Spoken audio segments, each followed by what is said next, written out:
agenda pertama sudah kita laksanakan untuk pembukaan oleh redaksi. Selanjutnya agar acara semakin berkah dan diridhoi oleh Allah, mari sama-sama kita dengarkan tilawah Al-Quran yang akan dilanjutkan oleh Amin dan Faza dan Habis. Kepada Amin dan Habis dipersilakan. Assalamualaikum warahmatullahi wabarakatuh. Waalaikumsalam. A'udzu billahi minasy syaithanir rajim. Bismillahirrahmanirrahim. Ya ayyuhalladzina amanu kutiba 'alaikumus shiyamu kama kutiba 'alal ladzina min qablikum la'allakum tattaqun. Ayyaman ma'dudat. فمن كان منكم مريضا أو على سفر فعدة من أيام أخر وعلى الذين يطيقونه فدية طعام مسكين فمن تطوع خيرا فهو خير له وأن تصوموا خير لكم إن كنتم تعلمون شهر رمضان الذي أنزل فيه القرآن هدى للناس وبينات من الهدى والفرقان فمن شهد منكم الشهر فليصم ومن كان مريضا أو على سفر فعدة من أيام أخر يريد الله بكم اليسر ولا يريد بكم العسر ولتكملوا العدة ولتكبروا الله على ما هداكم ولعلكم تشكرون وإذا سألك عبادي عني فإني قريب أجيب دعوة الداع إذا دعان فليستجيبوا لي وليؤمنوا بي لعلهم يرشدون صدق الله العظيم.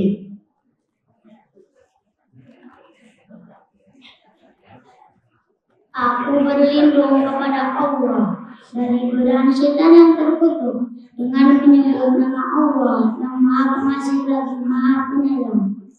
Wahai orang-orang yang beriman, diwajibkan atas kamu berpuasa sebagaimana diwajibkan atas orang sebelum kamu agar kamu bertakwa, yaitu beberapa hari tertentu. Maka barang siapa di antara kamu sakit atau dalam perjalanan lalu tidak berpuasa, maka wajib mengganti sebanyak hari yang dia tidak berpuasa itu pada hari-hari yang lain. Dan bagi orang yang berat menjalankannya, wajib membayar fidyah, yaitu memberi makan seorang miskin. Tetapi barang siapa dengan kerelaan hati mengerjakan kewajiban, maka itu lebih baik baginya, dan puasamu itu lebih baik bagimu jika kamu mengetahui bulan Ramadan adalah bulan yang di dalamnya diturunkan Al-Quran, penjelasan-penjelasan mengenai petunjuk bagi manusia dan penjelasan-penjelasan mengenai petunjuk itu dan perbedaan antara yang benar dan yang batil. Karena itu, barang siapa di antara kamu ada di bulan itu, maka berpuasalah. Dan barang siapa sakit atau dalam perjalanan dia tidak berpuasa, maka wajib menggantinya sebanyak hari yang ditinggalkan itu pada hari-hari yang lain. Allah menghendaki kemuliaan bagimu dan tidak menghendaki kesyukuran bagimu. Hendaklah mencukupkan tangannya dan mengagungkan Allah atas petunjuknya yang diberikan kepadamu agar kamu bersyukur. Dan apabila hamba-hamba bertanya kepada Muhammad tentang aku, maka sesungguhnya aku dekat. Aku kabulkan permohonan orang yang berdoa. Apabila dia berdoa kepadaku, hendaklah mereka itu memenuhi perintahku dan beriman kepadaku agar mereka memperoleh kebenaran. Maha benar Allah dengan segala firman-Nya. Assalamualaikum warahmatullahi wabarakatuh. Waalaikumsalam.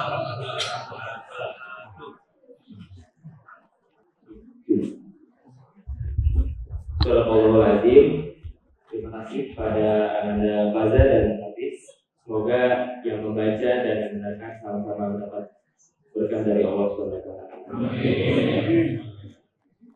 Jalan selanjutnya akan ada sambutan dari Ketua DKR dan juga dengan ceramah, juga sebagai door prize, santunan dan diakhiri dengan doa. Oke. Beralih ke acara selanjutnya, mari kita sama-sama dengarkan sambutan dari Ketua DKR pada Bapak Dedi Yulianto. Dipersilakan.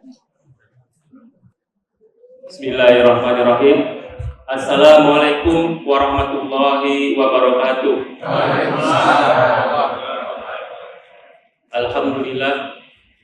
Alhamdulillahirabbil alamin wa bihi nasta'in ala umuri dunya waddin. Wassalatu wassalamu ala asrofil anbiya'i wal mursalin wa ala alihi wa sahbihi ajmain. Rabbi shrah li sadri wa yassir li amri wa hlul 'uqdatam min lisani yafqahu qawli. Yang sama-sama kita cintai guru kita Bapak Ustaz Muhammad Feroz. Semoga beliau senantiasa diberkahi dan diberikan kesehatan oleh Allah Subhanahu wa taala. Yang kami hormati Dewan Penasehat Masjid Al-Amin Ustaz Jafar, Bapak Adli Sofian. Yang kami hormati Ketua RW 032 Bapak Suwarno beserta jajarannya, Bapak Ibu pengurus Masjid Al-Amin serta Bapak Ibu para remaja, adik-adik sekalian yang dimuliakan Allah. Alhamdulillah pada kesempatan yang berbahagia ini kita dipertemukan oleh Allah Subhanahu wa taala dalam rangka kita melaksanakan Tarhib Ramadan. Tarhib Ramadan ini merupakan satu rangkaian kegiatan di masjid kita, Masjid Al-Amin. Karena kita akan menyongsong datangnya bulan suci Ramadan di tahun 1447 Hijriah. Kami ucapkan terima kasih kepada pengurus dan seluruh jamaah Masjid Al-Amin yang telah menetapkan kepanitiaan di DKM Al-Amin. Untuk tahun ini ketua panitia dari Ramadan tahun 1447 Hijriah yaitu Bapak Ustadz Muhammad Soleh. Terima kasih Pak Ustadz telah bersedia menjadi ketua panitia di Ramadan tahun ini. Bapak Ibu sekalian yang dimuliakan Allah, alhamdulillah di DKM kita di bulan lalu kita telah mengadakan rapat kerja pengurus di tahun 2026. Adapun agenda kegiatan kita di tahun 2026 ini cukup banyak ya. Yang terdekat ini kita mempersiapkan di bulan Ramadan ini. Semoga rangkaian di bulan Ramadan ini sebelum Ramadan, di dalam bulan Ramadan dan juga pasca Ramadan nanti berjalan dengan lancar sesuai dengan apa-apa yang kita rencanakan. Selanjutnya kegiatan kita nanti setelah Ramadan, setelah Idul Fitri, kita insya Allah akan mengadakan kegiatan bakti sosial berupa donor darah dikomandannya oleh Pak Aan Puriana. Halo Pak ya. Donor darah dan juga pengobatan gratis, gitu ya, pengobatan atau penyuluhan kesehatan gratis dari Abdis Pak Tarmuji nanti akan mengkoordinir. Jadi itu yang terdekat dan juga nanti setelah itu di bulan April ya, di bulan Mei kita mengadakan kembali, kita disibukkan dengan Idul Adha, gitu ya, Idul Adha nanti kita buat kepanitiaan lagi. Dan nanti di bulan Juli kita akan kesempatan tuan rumah sholat subuh keliling. Ya, seperti biasa di tahun lalu kita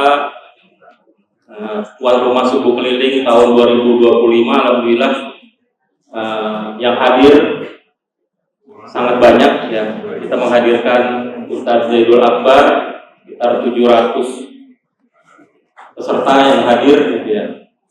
Kalau untuk tahun ini kita belum mengetek ustadznya.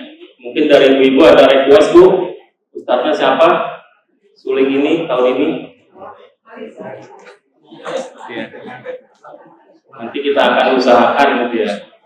Kemarin kita coba Ustadz Umar Mita tidak bersedia ya karena subuh, tapi ternyata beliau bersedia di Masjid Al-Falah Sakura Regensi.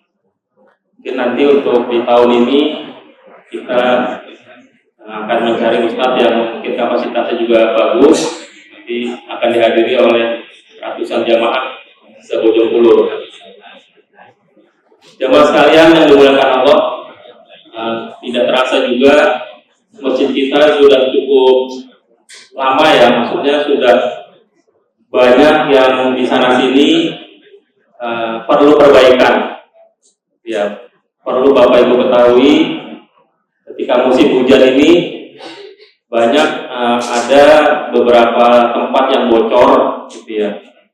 Di depan juga kita sering ada laporan dari marbot masjid pun ada atap yang mulai dirayapin gitu ya.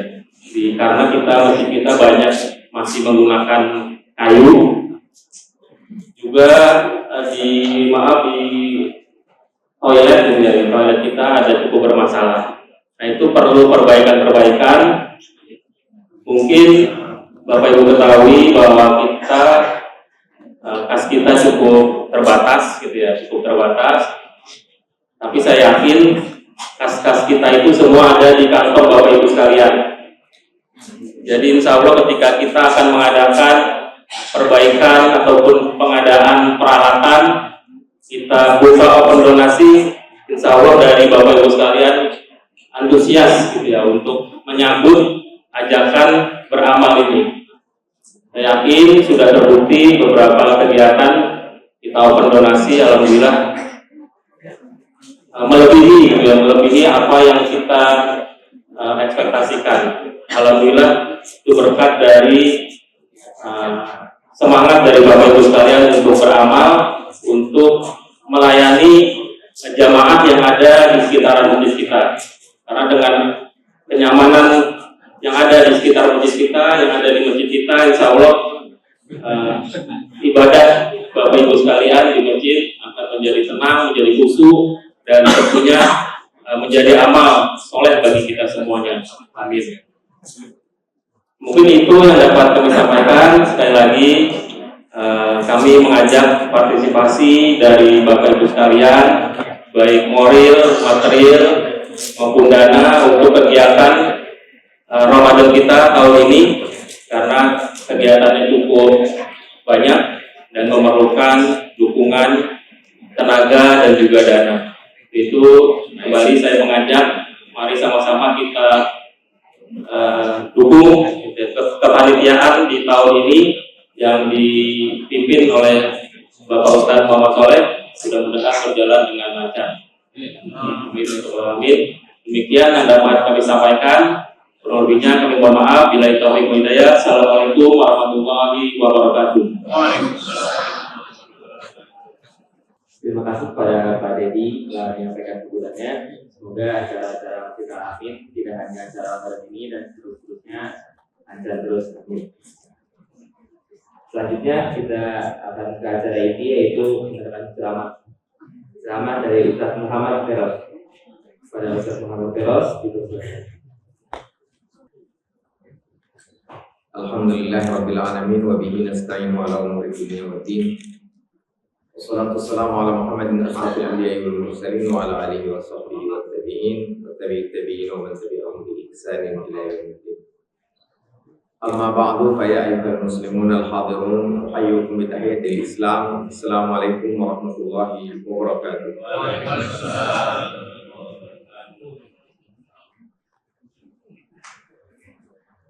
Qala Allah Ta'ala fi kitabihil aziz, a'udzu billahi minasy syaithanir rajim. Wa amma man khafa maqama rabbih wa nahan nafsa 'anil hawa fa innal jannata hiyal ma'wa. Sadaqallahul azim. Bapak Ibu yang dimuliakan Allah, pengajian khusus kali ini dalam rangka tarhib Ramadan. Temanya dari mengendalikan hawa nafsu menuju pengendalian dunia. Tadi saya sempat ngomong sama Pak Khairul dan beberapa Pak Jafar juga. Kalau melihat yang hadir nih ibu-ibu, kayaknya temanya diganti.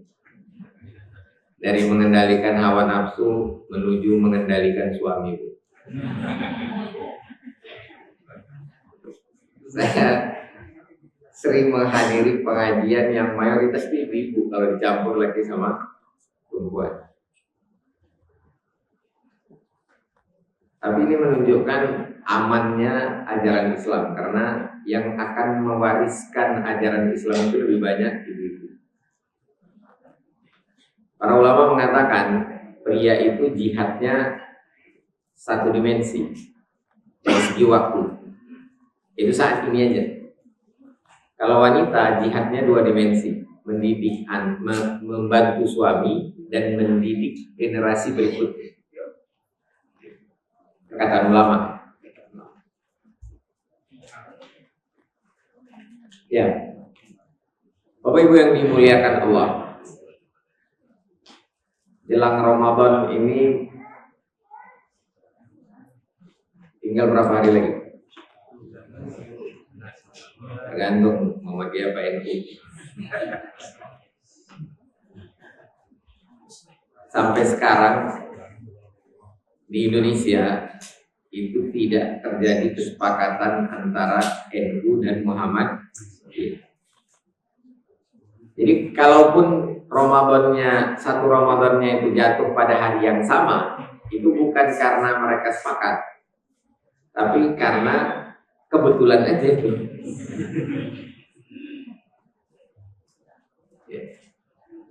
Tidak masalah sih, tidak masalah. Atau tidak perlu dipermasalahkan. Kenapa terjadi perbedaan itu? Karena NU menggunakan prinsip sumu liru'yatihi, hadis sahih riwayat Imam Bukhari dan para imam lainnya. Berpuasalah karena kalian melihatnya. Di situ adalah hilal. Sementara Muhammadiyah berpegang pada metode hisab, bukan ru'yah. Dan konsep hisabnya itu atau kriterianya adalah wujudul hilal.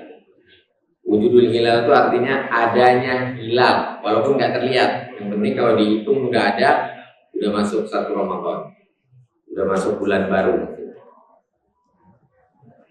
Ini saya sampaikan sekedar untuk memahami saja, karena memang ada dua metode dan tidak disepakati.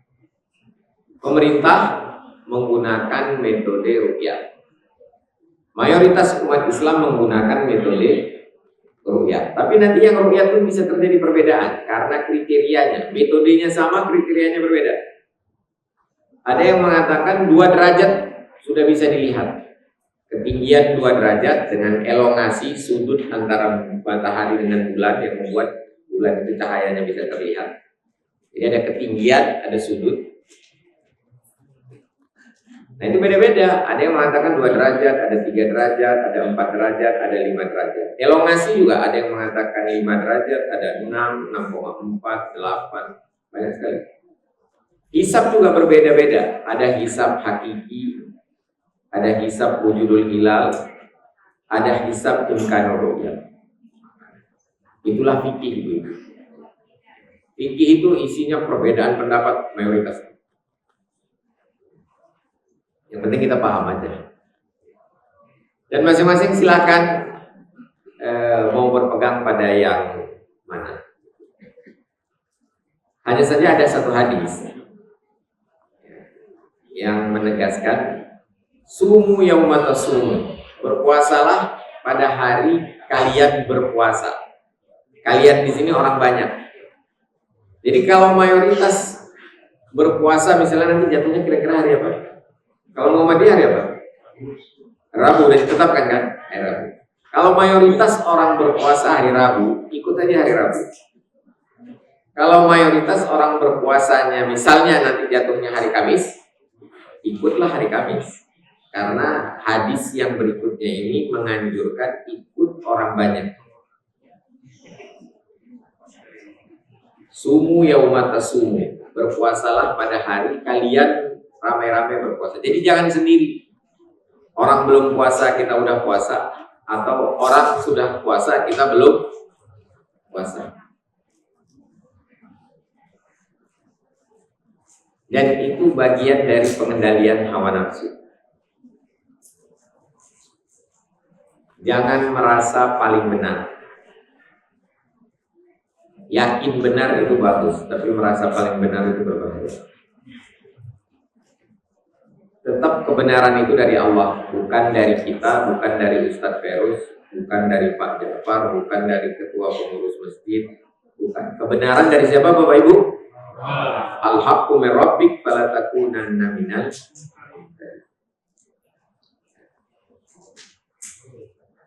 Bapak Ibu yang dimuliakan Allah, semua kita punya hawa nafsu. Gak ada yang gak punya hawa nafsu. Kenapa Allah kasih kita hawa nafsu? Ini tadi terkait dengan judulnya pengendalian, bukan pembasmian.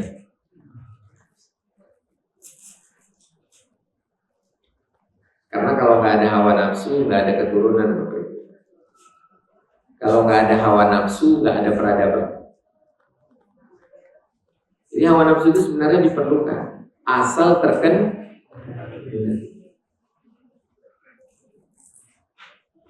pengen cepat, itu hawa nafsu. Kalau terkendali, lahirlah peradaban jet, pesawat terbang, kendaraan-kendaraan yang melaju dengan kencang. Karena teknologinya itu sudah sampai. Kalau yang komersial tidak ada yang dibuat lebih dari 1 Mach, kecuali Concorde gitu ya. Tapi bermasalah dengan kebisian. Tapi kemampuan manusia dalam membuat kendaraan dengan cepat itu sampai kepada di atas 5 Mach. Bahkan kalau peluru itu sudah di atas 10 Mach, 10 kali kecepatan suara. Kenapa itu bisa ada? Karena ada hawa nafsu pengen cepat. Jadi hawa nafsu diperlukan. Kalau nggak ada peradaban. Tapi ketika dia tidak terkendali, dia sangat merusak.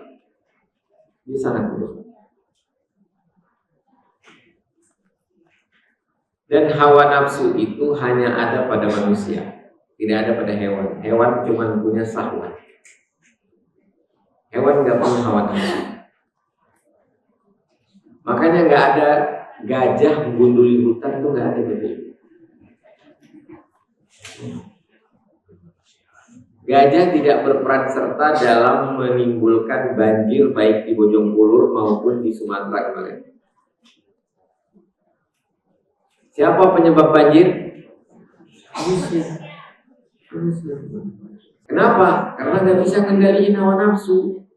Hutan ditebang semua, ditanam pohon sawit itu akarnya tidak cukup untuk menahan air supaya menyerap ke tanah. Airnya langsung mengalir ke sungai, sungai belum.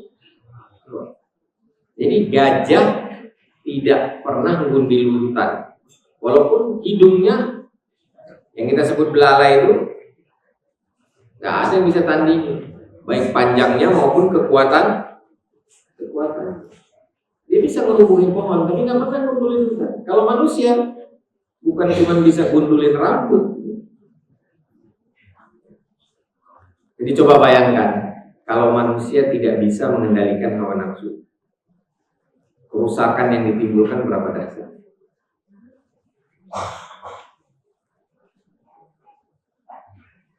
Itu dari satu sisi. Dari sisi lingkungan hidup. Sebenarnya ketika kita tidak mampu mengendalikan hawa nafsu, yang rusak bukan hanya lingkungan hidup, diri kita juga rusak. Kenapa saya terkena diabetes? Karena saya nggak mampu mengendalikan syahwat makan saya. Saya doyan manis. Bapak doyan manis?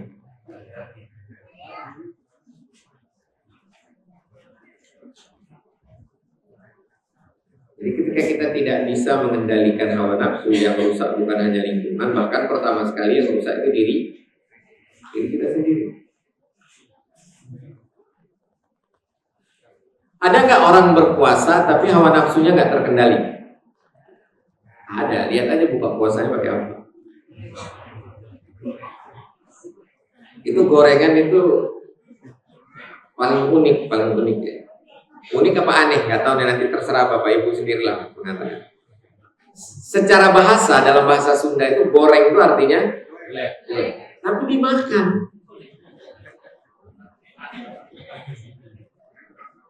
Dan setiap pengajian subuh kita itu disuguhkan gorengan. Dan enak gitu, enak kalau gorengan itu enak, gurih.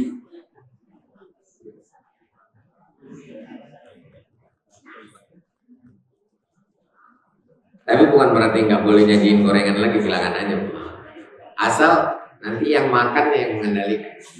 Sepotong, 2 potong atau 10 potong.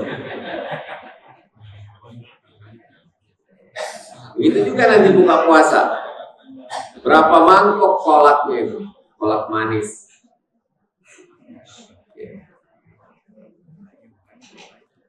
Jangankan yang manis-manis, yang gurih-gurih aja seperti daging, itu ketika dia berlebih menyebabkan apa? Kolesterol.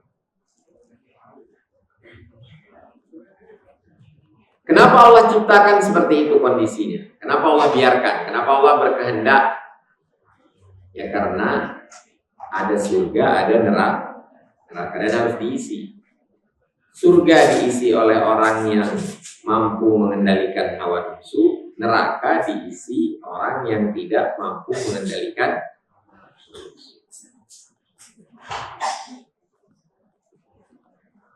emosi itu dia bisa dikendalikan oleh akal, tapi juga dia bisa dikendalikan oleh hawa nafsu.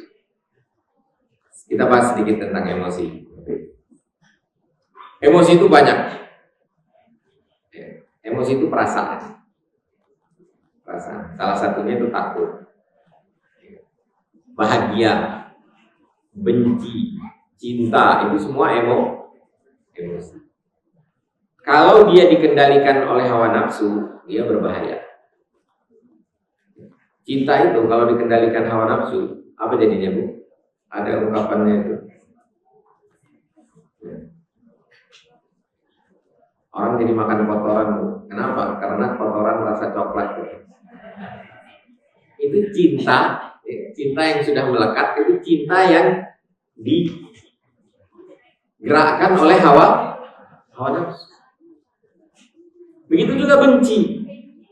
Benci itu kalau sudah dikendalikan oleh hawa nafsu, dia bisa membunuh. Jadi jangan heran anak bunuh anak, anak bunuh ibu, bunuh orang tua, bunuh ayahnya, atau orang tua bunuh anak. Itu karena benci yang diselimuti hawa nafsu. Itu dahsyatnya hawa nafsu. Diperlukan untuk membangun peradaban, tapi dia punya sisi yang sangat berbahaya, makanya dikendalikan. Tidak bisa juga dimatikan hawa nafsu. Para sahabat saking inginnya beribadah itu sampai nggak mau menikah, mau pengen puasa terus, dilarang oleh Rasulullah. Karena itu juga nggak benar. Memusnahkan hawa nafsu nanti punah juga manusianya. Jadi kalau hawa nafsu diikuti secara berlebihan, manusia itu rusak. Kalau dimusnahkan, manusia itu punah. Nggak ada lagi keturunan. Jangankan dimusnahkan, dirubah aja. Hawa nafsu itu dirubah. Ya. Jadi kaum Lut, laki-laki sama laki-laki, perempuan sama, nggak bakal ada keturunan. Maka manusia punah. Dan itu dikampanyekan sekarang melalui Netflix. Hati-hati dengan Netflix. Siapa yang HP-nya ada Netflix? Saya ada, Bu, tenang aja. Saya install Netflix. Ada nggak?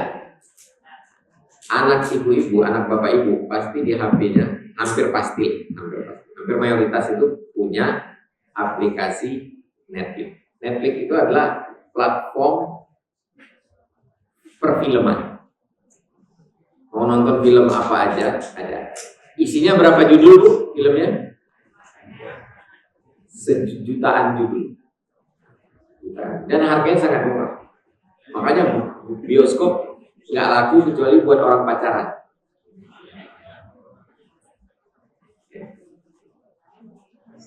Nah, bayangkan kalau tidak bisa mengendalikan hawa nafsu, kemudian distimulus oleh Netflix, film-film yang bagus filmnya ada, tapi hampir semua film Netflix itu mengandung kampanye LGBT. Hampir semua. Saya udah lihat ratusan film. Sampai film-film klasik, film Korea, kerajaan, film Cina, film Inggris, itu selalu dibumbui dengan kampanye LGBT.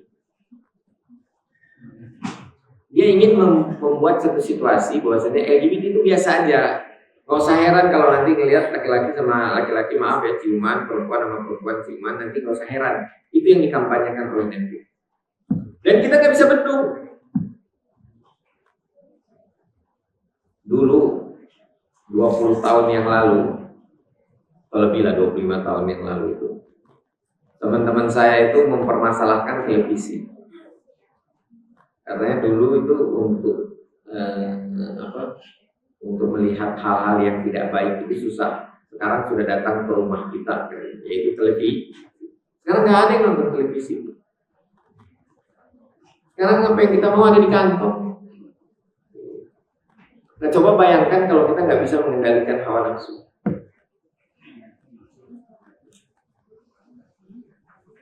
Mengendalikan hawa nafsu bukan hal yang mudah.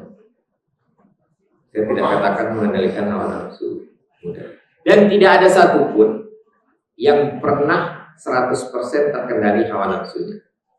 Kecuali Rasulullah, itu pun karena maksud dijaga oleh Allah. Rasulullah pernah nggak menghadiri dugem? Hampir pernah. Dia mau hadirin suatu acara pesta-pesta sebelum diangkat menjadi Rasul. Pesta-pesta Arab jahiliyah. Ya, itu dibuat ngantuk, tertidur, nggak jadi. Itu hadis sahih. Dijaga lagi.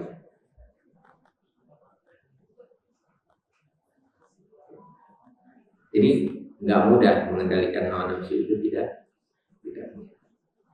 Tadi termasuk emosi, ya. Cinta, benci. Kalau sudah dilingkupi hawa nafsu, itu sangat berbahaya. Dengki juga itu perasaan. Jadi saya punya guru saya belajar psikologi sama dia.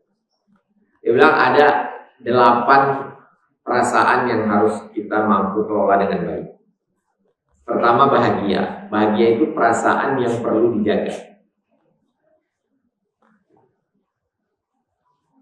Bahagia itu perasaan yang perlu dijaga. Yang kedua, malu. Malu juga perlu dijaga. Nah, 2 itu perlu dijaga supaya tetap ada pada diri manusia, pada diri kita masing-masing. Kemudian yang perlu dibatasi dosis dan arahnya. Apa itu takut? Takut itu dibatasi dosisnya, nggak boleh berlebihan. Arahnya harus ke arah Allah. Takut yang paling tinggi, yang dosisnya paling tinggi itu pada Allah. Jangan takut sama suamimu. Tidak boleh ada suami takut istri, istri takut suami. Suami istri harus takut sama Allah. Jadi itu dosisnya, takut. Begitu juga cinta. Cinta itu paling cinta pada Allah. Boleh nggak cinta sama suami, Bu? Cinta sama anak?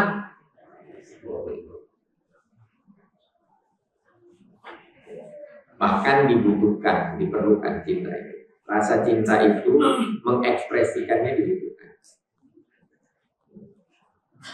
Baik mencintai maupun dicintai itu kebutuhan. Tapi ingat, cinta paling tinggi harus pada Allah. Begitu juga benci.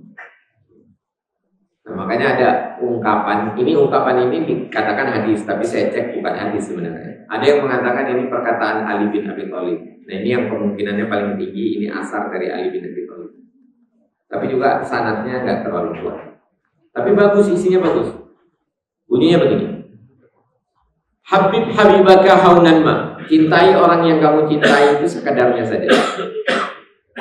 Asa ayyakuna ghadibaka yauman ma. Bisa jadi nanti menjadi orang yang kamu benci suatu waktu kelak. Wa abghid baghidaka haunan ma. Bencilah orang yang kamu benci sekedarnya saja. Asa ayyakuna habibaka yauman ma. Boleh jadi nanti dia menjadi orang yang kamu cinta.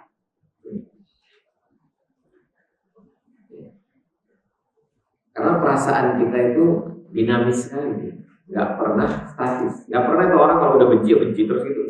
Pasti nanti dia berubah, bisa berubah. Makanya jangan berlebih. Nah, ungkapan ini itu sebenarnya perasaan pun jangan sampai dilingkupi hawa nafsu. Saya udah sering bertanya di pengajian, tapi pengajian waktu itu bapak-bapak yang hadir. Udah populer banget ya dari saya. Atau ibu-ibu, saya jarang ngisi ibu-ibu di sini sebenarnya. Subuh kan ada juga, tapi ibu-ibu nggak banyak karena ibu-ibu itu kalau subuh pasti banyak urusan di rumah. Kalau bapaknya, nah kalau duha ini bapak-bapaknya banyak ke sawah kali ya. Ibu-ibunya yang senggap kadang. Saya sering tanya begini, Bu. Suami penting nggak? Kalau menurut ibu-ibu suami penting nggak? Suaminya nggak ada, Bu, di sini nggak ada. Nggak usah dianggap pun kalau ada. Penting nggak? Anak penting nggak? Uang penting nggak? Rumah penting nggak? Busana penting nggak, Bu? Termasuk perhiasan. Penting. Allah? Ya berarti syirik, Bu, karena sama-sama penting.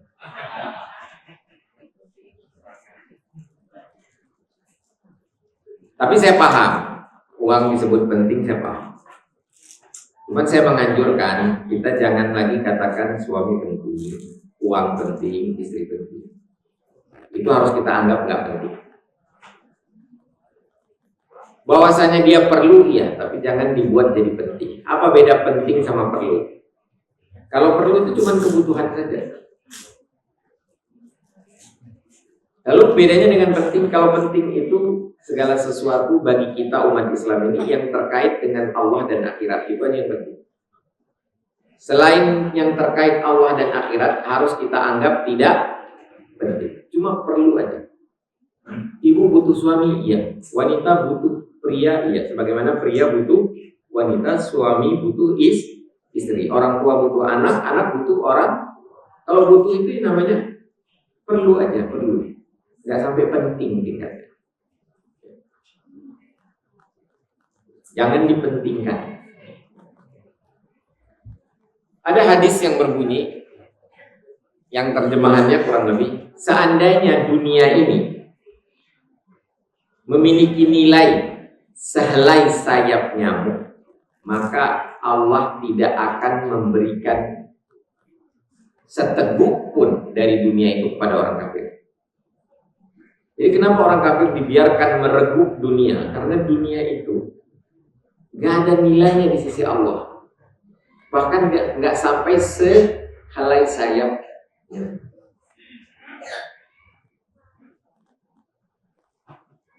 Jadi jangan katakan suami penting, Bu. Enggak.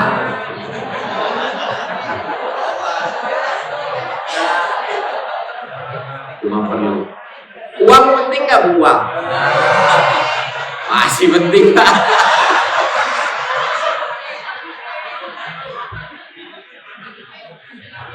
Bagi orang yang sudah mampu mengendalikan hawa nafsunya. Tapi ini bolak-balik dia sebenarnya. Maka uang tidak penting, dia cuma perlu. Perlu jangan dikatakan penting, beda perlu sama penting. Jadi uang perlu nggak, Bu? Perlu. Penting nggak? Busana perlu. Penting nggak? Bedanya tipis loh, penting sama perlu itu bedanya tipis.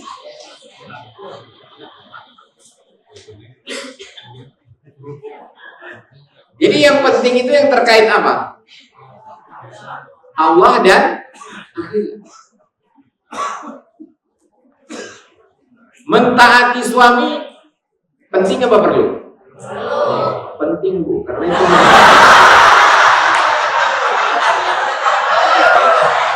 kalau nggak taat sama suami, problem akhiratnya nanti. Begitu juga bapak-bapak. Istri perlu apa penting, Pak? Perlu. Menyayangi istri penting karena terkait akhirat. Busana itu perlu. Menutup aurat penting. Uang perlu. Bayar zakat, infak, sedekah penting. Jadi kita bisa menaikkan level dari perlu menjadi penting kalau kita kaitkan dengan akhirat. Kalau nggak ada kaitannya dengan akhirat, itu cuma kebutuhan hidup di dunia saja. Makanya dalam surat Ali Imran, surat ketiga ayat ke-14, Allah tegaskan itu cuma kebutuhan dunia saja, perhiasan dunia saja.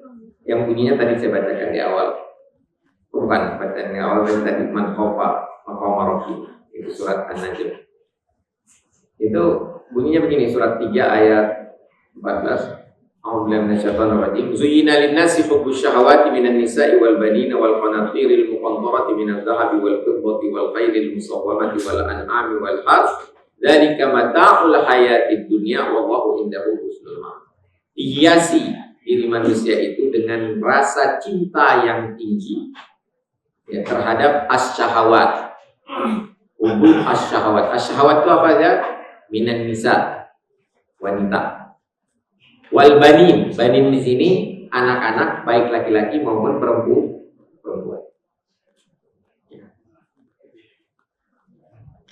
Minan nisa'i wal banina wal qanatiril muqantarah, dan harta yang bertumpuk-tumpuk, minaz zahabi wal fiddah, dari emas dan perak.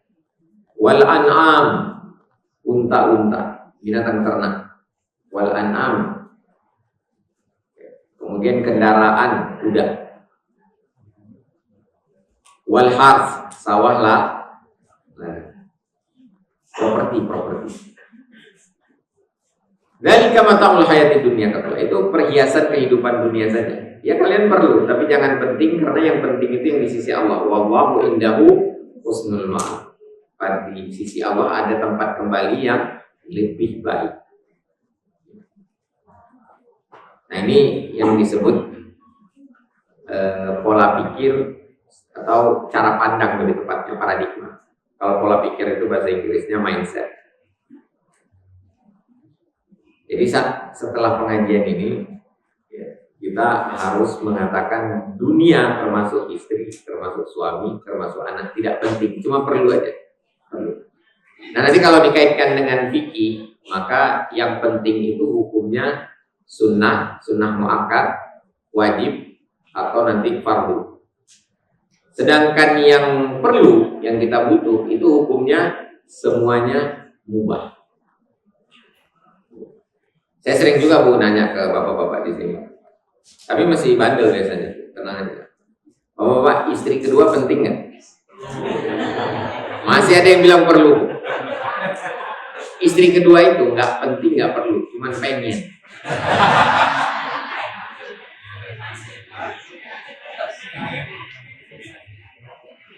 Nah, kalau yang namanya pengen, padahal kita nggak perlu, cuman pengen aja. Satu juga nggak habis gitu.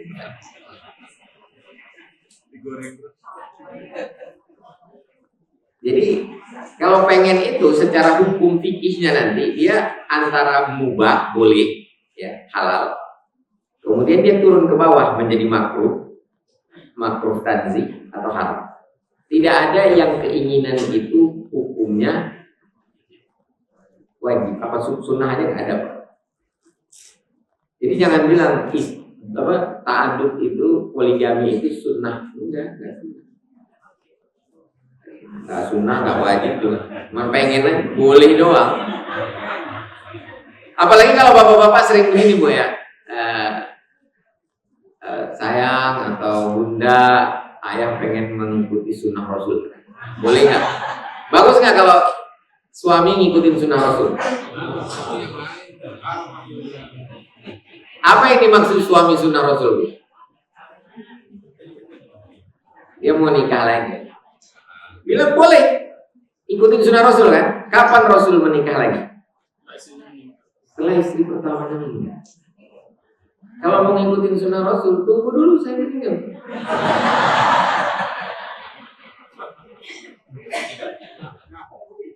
Jadi nggak ada kitab fikih yang mengatakan poligami itu mengikuti sunnah Rasul. Cuma boleh aja.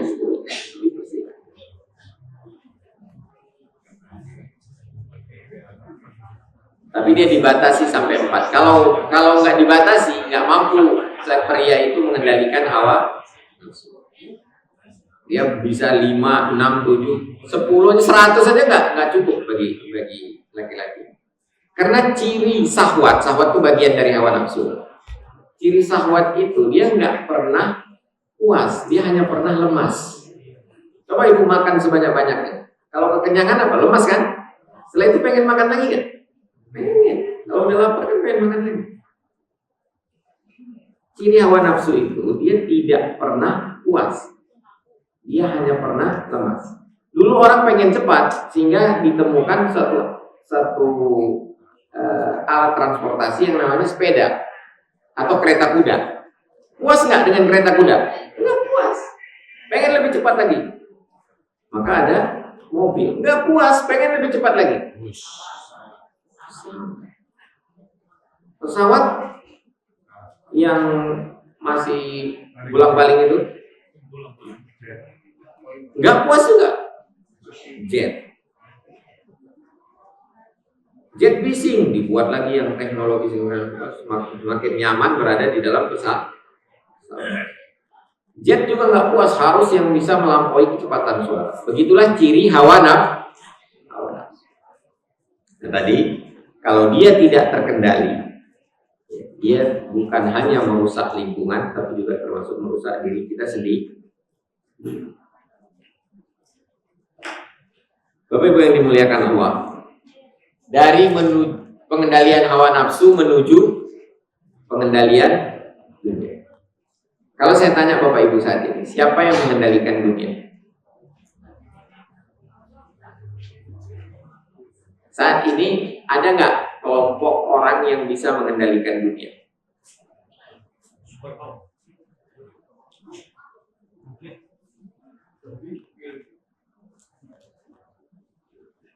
Yang punya banyak harta itu mengendalikan dunia nggak? Tidak. Saya sempat salah memahami. Saya kira ini yang mengendalikan dunia saat ini orang kafir, karena mereka punya penguasaan ekonomi itu luar biasa. Jadi ekonomi di dunia ini timpang, termasuk di Indonesia. Jadi ada 1% kelompok orang. Kalau dunia ini sekarang jumlah penduduknya 8 miliar, 1%-nya berapa? 10 juta. 80 juta ya? 8 juta. 8 miliar, 8.000 juta kan?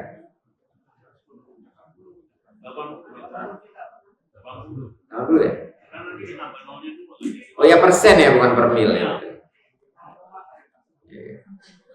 Nilai matematika saya waktu di SMA, SMP itu enggak. Ini perlu enggak? Nah, 80 juta. 80 juta ini menguasai 40% ekonomi. Jadi kalau ekonomi itu ada 1.000 triliun US dollar, ya, maka 40%-nya itu dikuasai oleh 1% orang itu. Nah, saya dulu berpikir dunia ini dikendalikan oleh orang kafir, dan mayoritas itu orang kafir, non-muslim, termasuk di Indonesia. Saya kirain begitu, ternyata tidak. Mereka itu dikendalikan dunia. Jadi siapa yang bisa mengendalikan dunia? Hanya orang yang bisa mengendalikan hawa nafsu. Nah, ini sekali lagi cara pandang. Jangan keliru, jangan memandang mengendalikan dunia itu berarti kita kaya raya, bukan. Mau kaya, mau miskin, kita harus bisa mengendalikan dunia. Karena pada dasarnya ya, ada 3 hal yang bekerja yang akan membuat kita menjauhi Allah atau mengingkari Allah, maksiat kepada Allah. Ada 3. Pertama, hawa nafsu. Yang kedua, 2 ini di luar manusia. Pertama, pesona dunia. Dunia itu dalam hadis dikatakan manis dan hijau. Dunia itu seperti apa, Bu? Manis dan hijau. Manis itu enak dikecap, hijau enak dipan. Itu dunia. Yang ketiga, setan. Setan itu bukan kipas saja sebenarnya. Supaya hawa nafsu kita terus-menerus mengikuti apa yang ada di dunia ini, sehingga dunia mengendalikan kita. Orang miskin dikendalikan dunia, ya bisa. Misalnya orang miskin punya uang gopek, itu dia cenderung nggak mau berinfak. Kenapa? Karena dia khawatir, takut miskin. Kalau dia punya uang 100.000 gopek pun dia nggak mau infak. Dia bilang ini nanti buat ngerokin badan. Orang kaya yang mengendalikan dunia, maka sekalipun dia punya harta 1 triliun, dia bisa berinfak 500 miliar. Kenapa? Karena dunia di tangannya. Makanya ada doa yang dibuat oleh para ulama di Mesir. Allahumma ja'alid dunya fi aidina wa la taj'alha fi qulubina. Ya Allah, jadikanlah dunia di tangan kami, jangan di hati. Kalau di tangan, mau berapapun kita gampang ngasihnya. Perjuangan di Palestina. Tapi kalau di hati, gopek aja nggak keluar. Sama dompet bisa ngomong lama banget. Mau ngasih infak 100.000 jangan. Kita mau belanja 50.000 ya nanti 20.000. Aduh, buat beli bakso. 10.000 buat beli gorengan. Gorengan 5.000 4 gitu. 10.000 8. Yang paling enak kalau di Bojonegoro ini di Bumi Mutiara. Nah, itu antri ke orang tuh. Dia sekali goreng 100. Itu yang paling enak menurut saya, Bu. Nah, dia bukan bisa 5.000 nggak keluar juga. 2.000 buat ini parkiran. 1.000 buat ini yang apa? Ini nggak ada yang diinfakkan lagi. Gopek buat kerukan. Uang 100, 200 sudah nggak dianggap kan memang. Kalau itu bukan diinfakkan, dibuang biasanya. Atau dikumpul-kumpul nanti dibawa ke apa? Pas belanja gitu, kalau ganjil-ganjil gitu ya. Kalau sekarang juga nggak pakai kiris, mau koma berapa juga bisa dibayar. Jadi itu Bu, mengendalikan dunia itu maksudnya bukan jadi orang kaya, tapi memandang dunia itu rendah. Dan kalau kita banyak hartanya, bukan kita yang dikendalikan dunia, tapi kita yang mengatur dia. Kita yang mengatur. Nah ini terkait uang. Salah satu dunia itu kan bentuknya uang. Salah satu dunia itu harta, dan harta itu salah satunya uang. Atau pendapatan, mengalirnya ke kita kan dalam bentuk pendapatan. Nah ini harus dilatih. Saya baru melatih diri saya untuk itu. Jadi ini terutama nanti ketika mendidik anak. Kalau dapat uang itu pertama sekali buat apa Bu? Tadi yang penting apa? Terkait uang. Infak. Jadi kalau dapat uang, infak dulu. Ajarkan anak begitu. Dan itu dari mulai dia dikasih uang jajan SD. Kalau TK yang nggak usah dikasih uang jajan. Nah dia dikasih izin berbelanja apapun, tapi dia harus tulis. Nah nanti dia contreng mana yang penting, mana yang perlu, mana yang pengen. Nah, maka nanti dia dilatih kalau dapat uang infak. Yang kedua apa? Setelah infak diapain uang itu? Tabung. Sisihkan untuk ditabung. Setelah tabung baru belanja ke butuh. Kalau masih ada lebih baru belanja ke ini. Itu syarat jadi orang kaya. Kalau nggak bisa ngelola uang seperti itu, mau penghasilannya 10 miliar, kemudian dia mengikuti hawa nafsu, nggak lama dia jadi miskin. Itu cara mengendalikan dunia, dimulai dari mengendalikan hawa nafsu. Mengendalikan dunia bukan dalam arti banyak harta, tapi sebanyak apapun harta atau dunia yang kita kuasai, rumah, pakaian, kendaraan, sawah, ladang, kita yang mengendalikan, bukan dia mengendalikan kita. Itu yang dimaksud mengendalikan. Jadi saat ini sedikit orang yang mampu mengendalikan dunia. Kebanyakan orang dikendalikan oleh dunia. Itulah terjadi kerusakan di muka bumi. Maka di dalam Al-Quran Allah berfirman, "A'udzubillahi minasyaitonir rajim. Dhaharal fasada fil barri wal bahr bima kasabat aydin nas. Liyudhiqahum ba'dal ladzi amilu." Agar manusia merasakan akibat perbuatannya.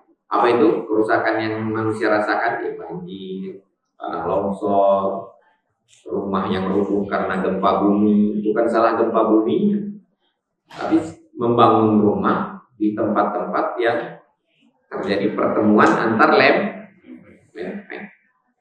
Dan itu bisa dipetakan. Allah kasih kemampuan manusia dalam hal sains dan teknologi. Nah, sains dan teknologi, kalau dia penguasa sains dan teknologi, ya, pemilik sains dan teknologi, kalau tidak mengendalikan hawa nafsu, dia akan pakai itu untuk merusak. Ini kan teknologi.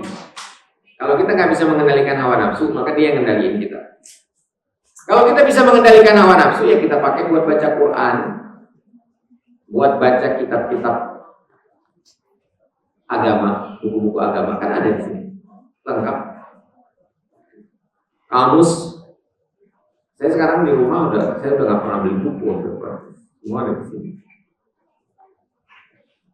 Tapi ya nggak boleh berhenti di sini. Bagaimana kalau dia masuk ke ilmu agamanya?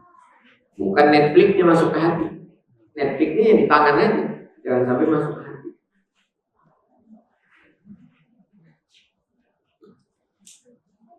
Jadi sederhananya seperti itu. Nah, prosesnya nanti kita ditarbiyah di bulan Ramadan. Kalau di luar Ramadan kan kita disuruh menahan diri dari yang diharamkan. Kalau di Ramadan kita dilatih menahan diri dari yang halal. Makan minum itu, makan kambing, makan ayam, halal nggak? Tapi di siang Ramadan disuruh tahan dulu.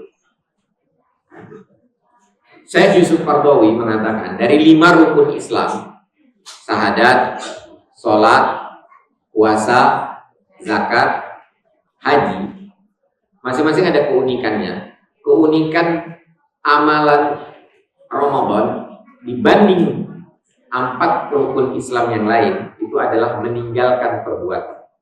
Sholat melakukan perbuatan atau meninggalkan perbuatan? Melakukan, mulai dari takbir sampai syahadat, mengucapkan, melakukan perbuatan. Zakat, mengeluarkan harta, berarti melakukan perbuatan. Ada aksi yang kita lakukan. Haji apalagi. Tapi puasa, apa yang kita lakukan? Menahan. Tarkul fi'il bahasa Arabnya, meninggalkan perbuatan. 4 rukun Islam yang lain itu melakukan perbuatan. Kalau puasa, meninggalkan perbuatan. Dan yang kita tinggalkan perbuatan yang halal. Supaya nanti lebih mudah meninggalkan yang hubungan suami istri pada dasarnya kan halal. Hubungan pria wanita di luar nikah tidak halal, dia haram. Tapi kalau suami istri halal, tapi bulan Ramadan siangnya aja, nggak sampai malam, disuruh itu latihan aja, cuma latihan. Nah, kalau kita tidak rasakan peningkatan kualitas diri kita, itulah yang disebut orang yang berpuasa tidak ada yang dia dapatkan kecuali lapar dan dahaga. Gak dapat hasil pendidikannya, meningkatnya kemampuan mengendalikan hawa nafsu sehingga bisa mengendalikan uang belanja.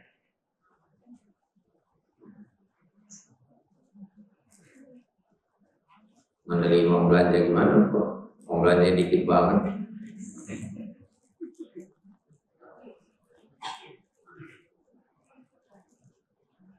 Nanti buat tuh. Kalau dikasih uang belanja, infak, biarpun Rp1.000,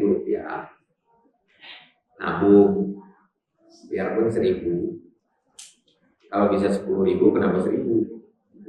Kalau bisa 100.000, kenapa 10.000? Kenapa 50.000? Setelah itu baru kebutuhan, beli dulu kebutuhan. Anak-anak remaja, saya kebetulan pernah menjadi konsultan sekolah bisnis. Itu kita punya namanya kurikulum uang jajan. Kurikulum uang jajan itu setiap dia dapat uang, itu tadi dia harus infak, nabung. Nah, tapi kita kasih bebas, asal mereka bikin laporan. Itu anak-anak tahun pertama itu sampai merokok dia bilang kebutuhan. Saya tanya, kalau nggak ngerokok mati Pak? Iya. Kalau ngerokok malah mati kan? Tapi bagi anak remaja ngerokok itu dia bilang kebutuhan. Nah, itu menyadarkannya kadang-kadang butuh waktu sampai 1 tahun, pada umumnya di 6 bulan. Jadi nanti dicontrek. Nah, ada yang berhasil punya tabungan 5 juta per bulan karena sudah berhasil mengendalikan hawa.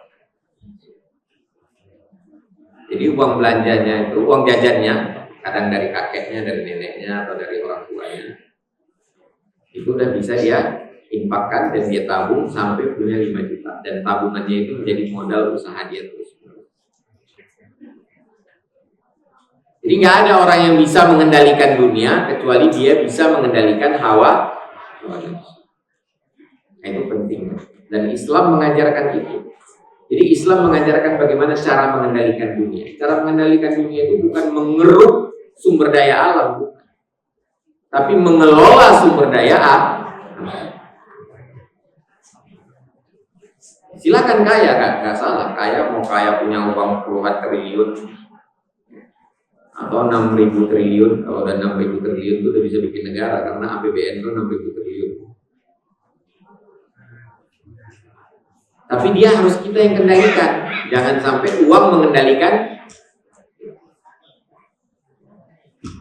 Uang penting, enggak. Uang itu pada dasarnya perlu. Dia baru penting kalau dipakai buat berinfak, sedekah, memberi nafkah, itu penting. Karena dia terkait dengan Allah dan akhirat. Tapi kalau cuma buat makan doang, ya perlu aja. Tidak pernah jadi penting. Begitu Bapak Ibu sekalian.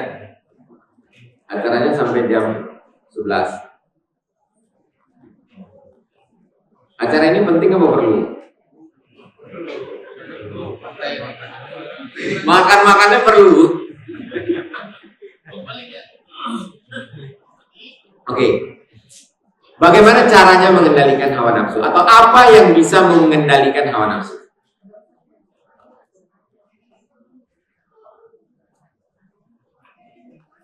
Kalau kita perhatikan ayat dan hadis, saya menemukan 3 saja yang bisa mengendalikan hawa nafsu.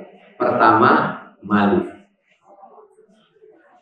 Di dalam hadis, Rasulullah SAW bersabda, "Inna mimma adrakan nas min kalamin nubuwatil ula illam tastahi fasna' ma syi'ta."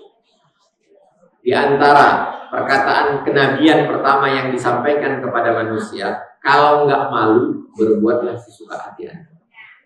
Jadi malu itu yang paling basic, yang paling dasar.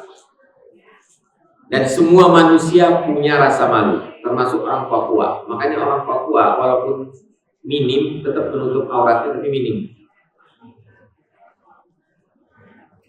Kalau orang di kota sekarang banyak yang nggak mau menutup auratnya.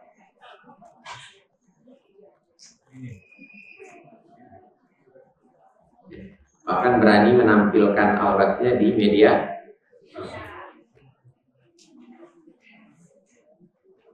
Itu yang paling minimal, rasa malu. Tapi itu belum cukup. Cuma malu nggak bisa. Yang terkendali sedikit sekali kalau rasa malu. Jadi biasanya gini, apalagi malunya sama orang bukan sama Allah. Dia tetap mengikuti hawa nafsunya selama nggak dilihat manusia. Tetap korupsi. Selama nggak tahu.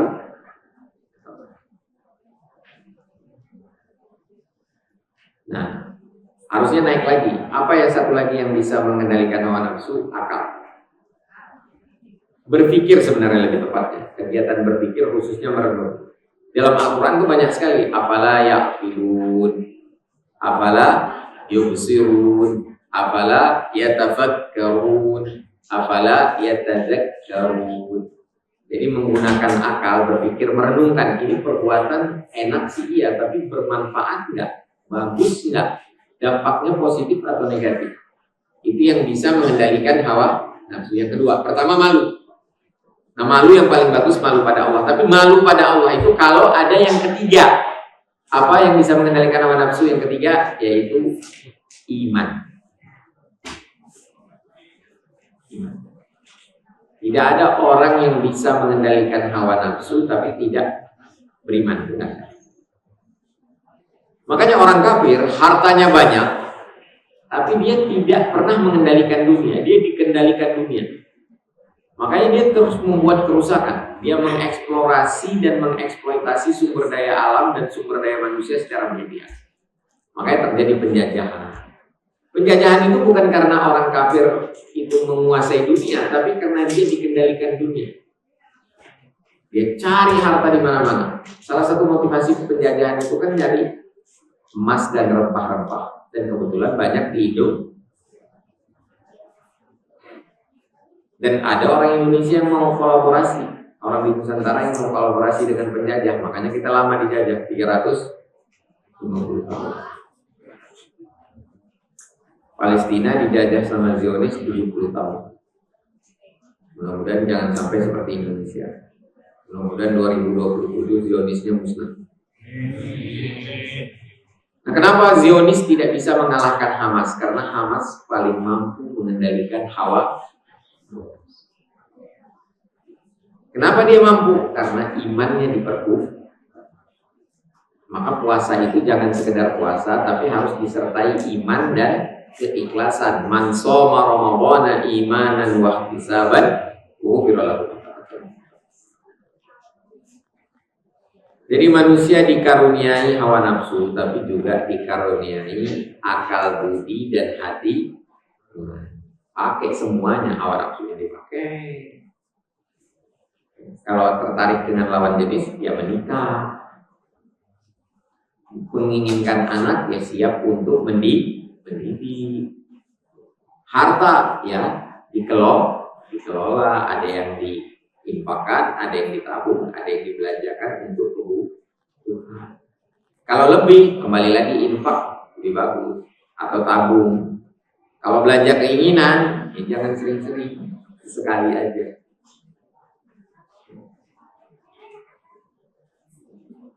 Jalan-jalan itu keinginan apa kebutuhan, Bu? Kebutuhan, Pak. Ibu-ibu disuruh jalan-jalan. Kalau nggak jalan-jalan, nanti dia ngomel-ngomel. Tapi kalau sering-sering, keinginan. Makan kalau berlebihan, keinginan. Kalau secukupnya, kebutuhan. Makanya ayatnya kulu wasrobu wala tusrifu. Jadi jalan-jalan itu kebutuhan. Ya pergilah jalan-jalan. Tapi nggak usah sering. Dan nggak usah juga naik pesawat yang harganya sampai 100 juta. Ada pesawat yang tiketnya itu 100 juta ke London. Naik kelas bisnis itu ratusan juta. Padahal yang 8 juta pun ada. Yang penting cari yang maskapai yang aman. Ya sekalipun mampu duduk di yang 200 juta, kalau nggak penting-penting banget, nggak dalam rangka bisnis maksudnya, ya nggak usah.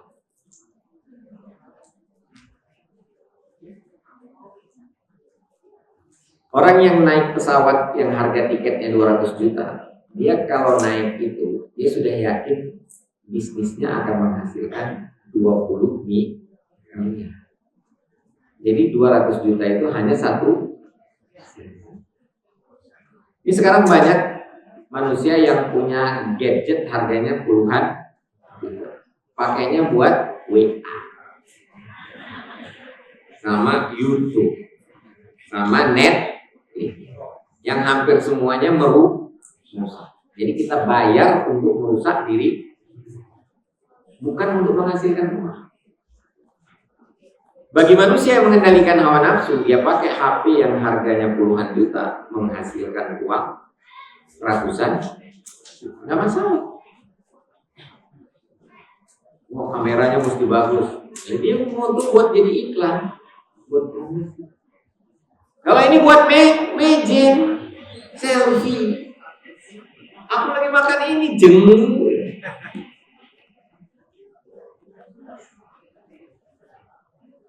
Nah, jadi pentingnya mengendalikan hawa nafsu agar kita bisa mengendalikan dunia.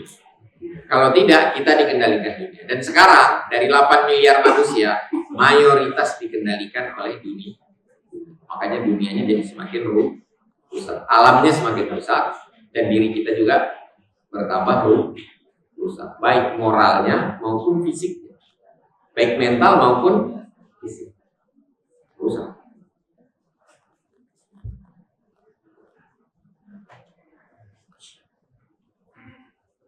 Nah ini saya nggak tahu apakah kita bisa membalikkan keadaan atau tidak, itu saya nggak tahu. Cuman masing-masing kita harus berusaha. Apa tujuan dari kita mengendalikan hawa nafsu? Bukan mengendalikan dunia. Itu hanya akibatnya saja. Kalau kita mampu mengendalikan hawa nafsu, otomatis mampu mengendalikan dunia. Tapi untuk apa kita mengendalikan hawa nafsu? Untuk mendapatkan ridho Allah, mendapatkan rahmat Allah. Nanti salah satunya masuk surga.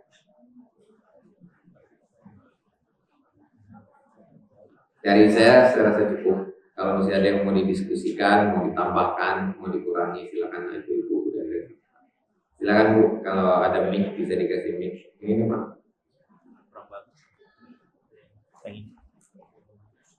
Ini juga nggak pakai Mas. Itu ibu yang kerudung oranye. Pak ada yang mau nanya? Ibu dulu Pak, ibunya udah angkat tangan dari tadi, udah semangat.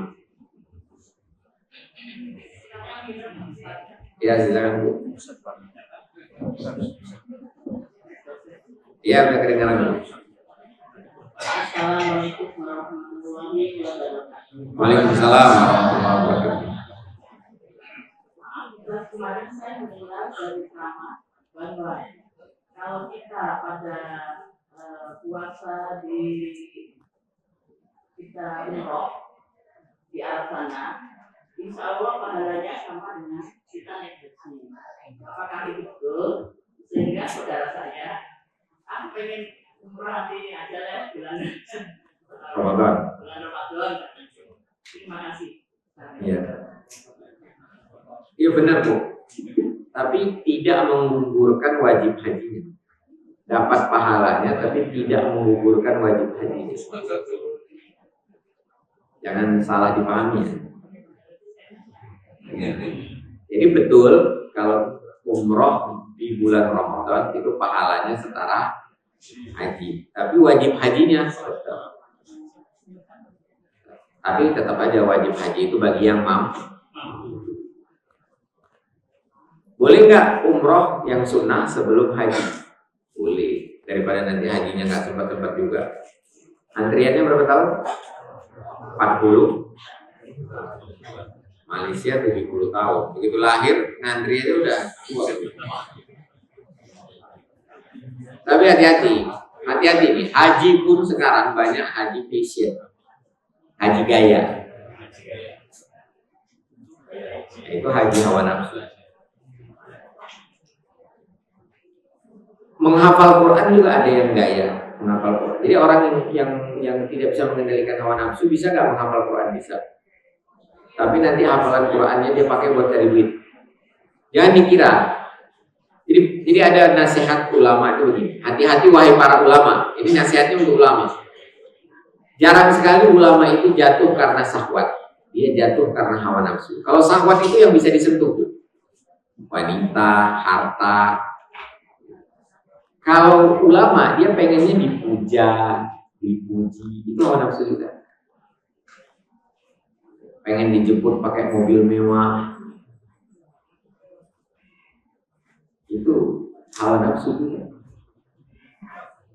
Pengen dilihat bisa pergi haji berkali, bukan nggak boleh pergi haji berkali-kali, silakan umroh berkali-kali. Cuman jangan sampai ada di dalam hati itu terbersit, nih gua nih udah haji berkali-kali. Ini gua nih kalau ceramah didengarin orang. Makanya para mubalik itu dilarang, ini adab sebenarnya, dilarang bertanya, tadi gimana ceramah? Menarik nggak? Itu nggak boleh. Karena nanti terbuka pintu setan. Tadi kan yang membuat kita ini melakukan maksiat itu 3. Pertama hawa nafsu, kedua pesona dunia, ketiga godaan setan. Tapi kalau kita bisa mengendalikan hawa nafsu, 2 ini nggak fungsi. Makanya bulan Ramadan itu setan dibelenggu itu untuk memberitahu kalaupun ada orang maksiat itu bukan karena godaan setan, karena hawa.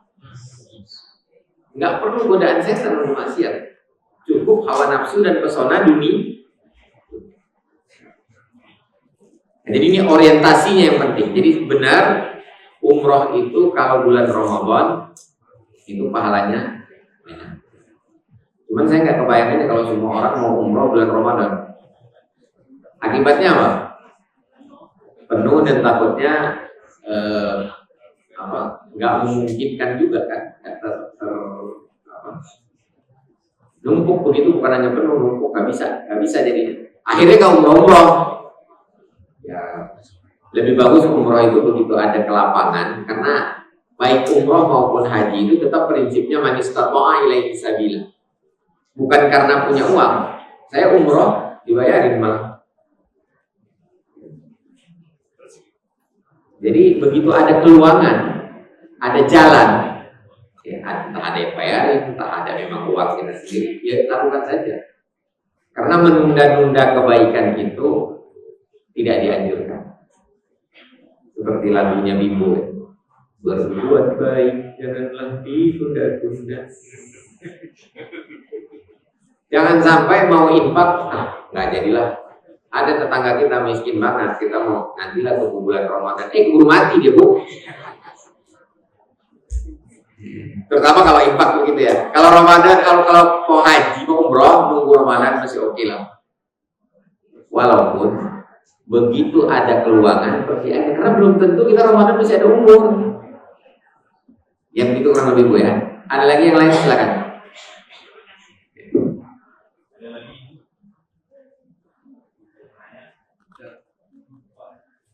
Oh, Pak Aris. Nah, ini berat ini kelas. Berat.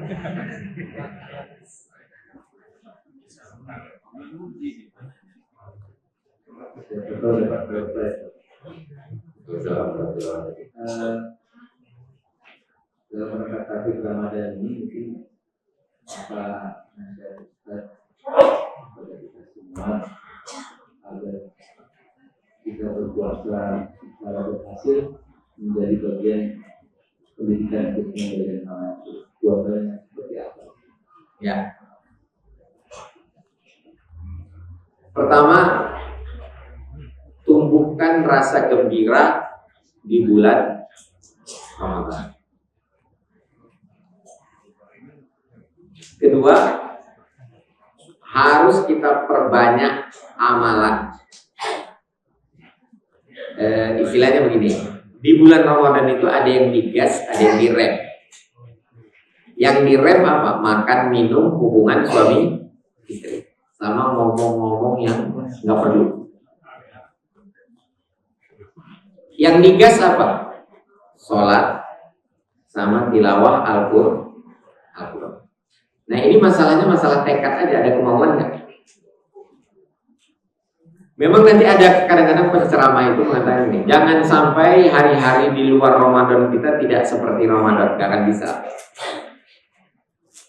Kalau Bapak bisa baca 10 juz per hari di bulan Ramadan, jangan berharap bisa lagi 10 juz di luar. Kalau bisa 10 juz di luar Ramadan, maka di Ramadannya harus jadi 20 juz. Kalau di luar Ramadannya nggak sampai 1 juz, maka di Ramadannya. Jadi apa yang harus kita lakukan di bulan Ramadan? Ya gas sama rem aja. Kalau bawa mobil kan mainnya gitu aja, gas sama rem. Kopling nggak perlu lagi karena mobilnya otomatis.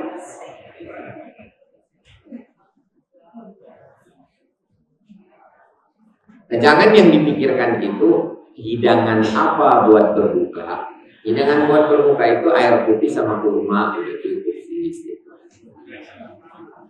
Mau ditambah duren boleh, asal jangan sampai kena kolesterol. Kurma kalau berlebihan itu merusak ginjal.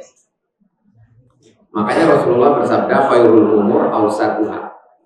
Sebaik-baik perkara itu yang moderat, yang tengah-tengah aja. Nah, maka latihlah bermoderasi di bulan Ramadan. Dalam buka puasa ya moderat aja biasa. Jangan dilebih-lebihkan.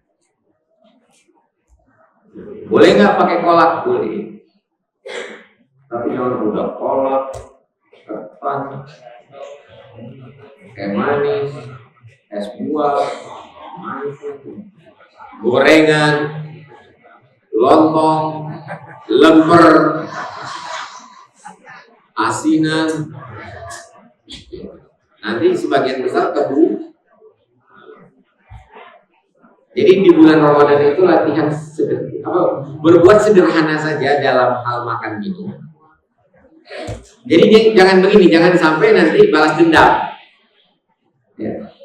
Terikut lagu habis puasa gua puasin, bahaya. Jadi sederhana aja dalam hal ini. Cuman nanti gas lagi ibadah. Jadi sederhana.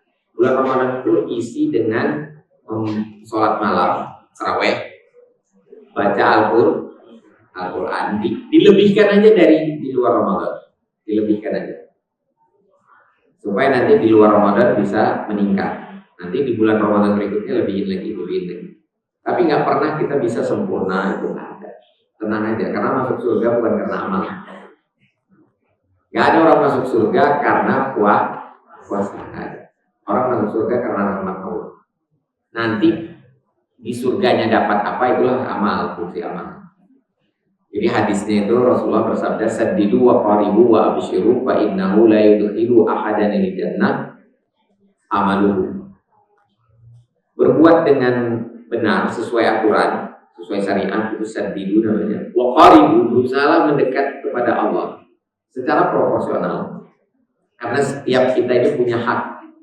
Ada hak badan, ada hak mata, ada hak telinga, ada hak istri, semua harus dikasih haknya. Ya ada hak Allah, kita kasih hak Allah. Wa abshiru, kasih kabar gembira, karena sesungguhnya seseorang itu tidak dimasukkan surga oleh amalnya, bukan amal yang berdosa. Kalau karena amal, nggak ada yang bisa masuk surga karena nggak cukup, harga surga terlalu tinggi, nggak bisa dibayar dengan amal ibadah. Jadi amal ibadah buat apa? Buat mendapatkan rahmat Allah. Puasa buat apa? Buat mendapatkan rahmat Allah. Agar nanti di dalam surganya ya, pahalanya lebih banyak. Tapi bukan itu penyebab masuk surga. Penyebab masuk surga rahmat Allah aja. Jadi itu kenapa dikatakan kasih kabar gembira. Kita harus bergembira. Kalau karena amal, nggak ada satupun yang masuk surga. Karena nggak cukup. Harga surga nggak bisa dibayar oleh mau 1.000.000 kali puasa, itu nggak cukup. Untuk dengan nikmat penglihatan aja nggak kebayar. Apalagi nikmat surga. Itu kenapa dikatakan kabar gembira. Tapi jangan sampai udah nggak perlu beramal. Kalau nggak beramal dapatnya murka Allah. Kalau dapat murka Allah masuk neraka. Jadi baris ya sederhana. Orientasinya tetap akhirat. Ya, tambah sholatnya, tambah baca Quran. Gitu aja. Makanannya sederhana.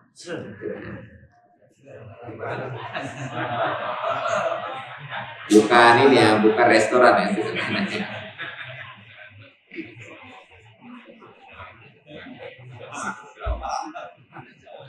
Gini, ukurannya gini ya, ukurannya harus konkret lah. Ukuran ini soal makan bagaimana? Bersisa nggak tuh di meja? Bersisa nggak? Kalau bersisa berarti. Tapi jangan sampai supaya nggak bersisa dihantam semua berlebihan makanan. Jadi tidak bersisa setelah makan secukup.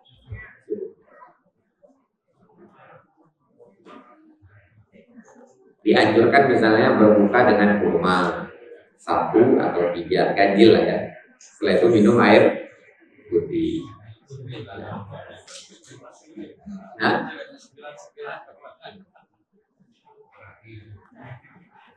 ada kurma 3 butir, tambah kolak, tambah lain-lain ya. Hati-hati aja lah. Jadi gini, bulan puasa itu bukan untuk meningkatkan asupan makanan, tapi untuk meningkatkan kualitas ibadah. Ya sebulan sekali aja disuruh latihan menahan dari yang halal. Dan itu pun hanya siang hari saja. Dan alhamdulillah di Indonesia ini masih nggak ekstrim. Saya di Jerman pernah puasa 17 jam, 18 jam. Tapi alhamdulillah nggak terasa juga. Karena di sana nggak berkeringat kita. Di iklim subtropis manusia cenderung tidak berkeringat. Itu kita bisa lihat kerahnya itu nggak ada tulisan la haula wala quwata illa billah. Saya pakai gamis berapa hari kan enggak. Ya. Begitu baris. Kalau bisa seperti Imam Syafi'i baca Qur'annya 1 hari khatam 2 kali. Ya, silakan aja. Jadi fokus ini tuh orang Indonesia ya, fokusnya itu antara ibadah sama makanan saja. Karena orang Indonesia sering kali atau begini, ada hadis, ini ada hadis nih. Hadisnya sebenarnya dhaif. Hadisnya dhaif, tapi masih boleh dipakai untuk fadilatul amal. Dikatakan awal puasa itu rahmat. Awaluhu rahmah. Wa awsatuhu maghfirah. Wa akhiruhu itkun minannar. Awalnya dia rahmat, keduanya itu ampunan, yang ketiga selamat dari api. Ini hadis dhaif, tapi bolehlah dipakai untuk menyemangati kita beramal. Cuman sekarang yang terjadi di Indonesia itu berubah. Ramadan itu awalnya pol, tengah-tengahnya mall, akhirnya tol. Awaluhu pol, awsatuhu mall, wa akhiruhu tol.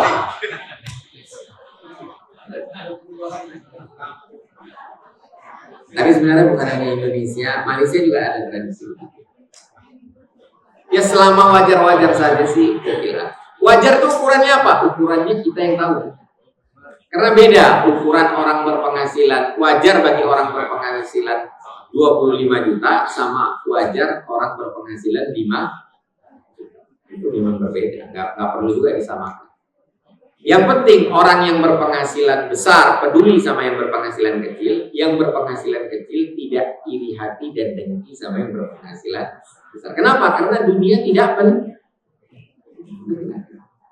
Makanya suami tidak penting, tapi mentaati suami penting. Suami cuma perlu. Istri cuma perlu menyayangi istri penting. Makanya nggak usah ta'adud kalau menyakiti istri. Tapi kalau mau ta'adud juga, ya boleh. Istrinya boleh menentang, boleh juga. Nabi pernah menentang ta'adud. Jadi Nabi tidak setuju Ali bin Abi Thalib punya istri lagi selain Fatimah. Maka Ali bin Abi Thalib baru punya istri lagi setelah Fatimah. Jadi kalau belajar agama itu utuh, jangan Nabi istrinya 11, saya mau ikut sunnah Nabi, istrinya 11, masuk neraka loh. Cuma Nabi yang dibolehkan karena pernikahan Nabi murni dakwah. Dan bukan hanya dakwah, bahkan itu risalah. Pernikahan Nabi itu risalah. Jadi sekali lagi yang tadi, yang sederhana aja yang perlu dikembangkan itu, yaitu tambah aja sholatnya sama baca Quran. Itu udah cukup banget buat bulan Ramadan. Dan itu semua dilakukan dalam rangka mempertahankan orientasi akhirat. Hidup di dunia realistis, tapi orientasinya akhirat. Ingat ada kehidupan setelah mati. Kuburan cuman halte, bukan terminal. Nah, terminal kita di surga. Jangan sampai terminalnya di neraka. Demikian. Ada lagi yang lain silakan. Itu ada 2-3 ibu-ibu.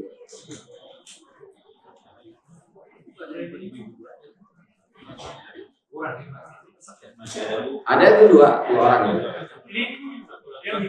Ibu-ibu dulu. Satu aja mungkin sampai jam 11 karena ada bazar dan sebagainya. Gak apa-apa, 2 juga gak apa-apa, Pak. Siapa lagi? Makin lama makin panas. Biasa, solar. Ya nanti langsung dioper.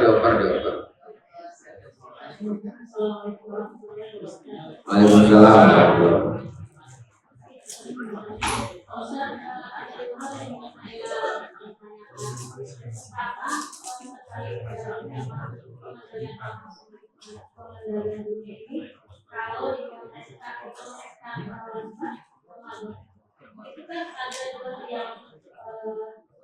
Ada yang kita itu berorientasi ketika beribadah sosial, ada juga ibadah yang personal seperti puasa, zakat, sholat, dan itu sifatnya sifat personal dilakukan sendiri. Nah, pertanyaan saya sebetulnya bagaimana ketika di Ramadan itu banyak dalam hal tertentu gitu ya, ada orang yang bekerja itu lebih banyak aspek sosialnya sehingga dia porsi untuk melakukan ibadah sosial itu akan lebih banyak ketimbang personalnya. Nah, kalau dalam Ramadan itu kehadirannya bagaimana untuk konteks yang kita kerjakan ibadah sosial tadi. Itu yang pertama. Yang kedua saya mau bertanya juga terkait surat Al-Imran yang tadi Suina linnasi Nah, itu secara jelas disebutkan salah satu diantaranya An-Nisa, An-Nisa tetapi apakah penyebutan kata An-Nisa di sana spesifik saja untuk perempuan laki-laki bagaimana? Ataukah sebetulnya kalau dalam konteks sekarang sebetulnya saya bisa konfirmasi juga dari dulu. Apakah yang menjadi hikmah itu hanya perempuan? Apakah laki-laki tidak bisa menjadi hikmah? Kalau dalam konteks sekarang bisa saja. Bagaimana laki-laki yang soleh itu juga bisa menjadi hikmah bagi perempuan yang tidak bisa menjaga pandangan untuk bahasa Inggris. Jadi dalam konteksnya orang disebutkan secara harfiahnya bisa atau Al-Quran memanggil untuk laki-laki maupun perempuan juga membahas soal seperti kita menggunakan atau kefahaman itu kan jamak masih menggunakan tetapi itu keputusannya ya.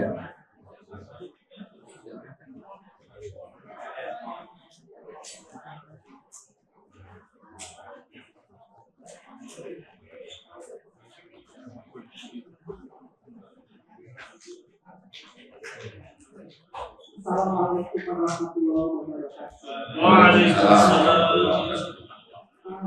Saya mau bertanya, ibu-ibu ini di bulan puasa hampir rata-rata Pak, tapi tidak semua, tidak bisa menahan untuk emosi marah. Mungkin karena anak atau mungkin karena pengaruh yang lain. Nah, ada yang bilang kalau marah-marah itu puasanya batal, pahalanya berkurang pahalanya. Bagaimana Pak Ustadz menyikapi, karena kalau sudah di rumah itu bagi ibu-ibu itu banyak sekali yang memang memicu untuk emosi. Bagaimana menyikapinya Pak Ustadz, dan apakah memang benar pahala itu berkurang atau bisa membatalkan puasa? Itu saja Pak. Terima kasih. Wassalamualaikum warahmatullahi wabarakatuh. Satu lagi terakhir. Ada tadi dari bapak-bapak. Satu lagi. Ya.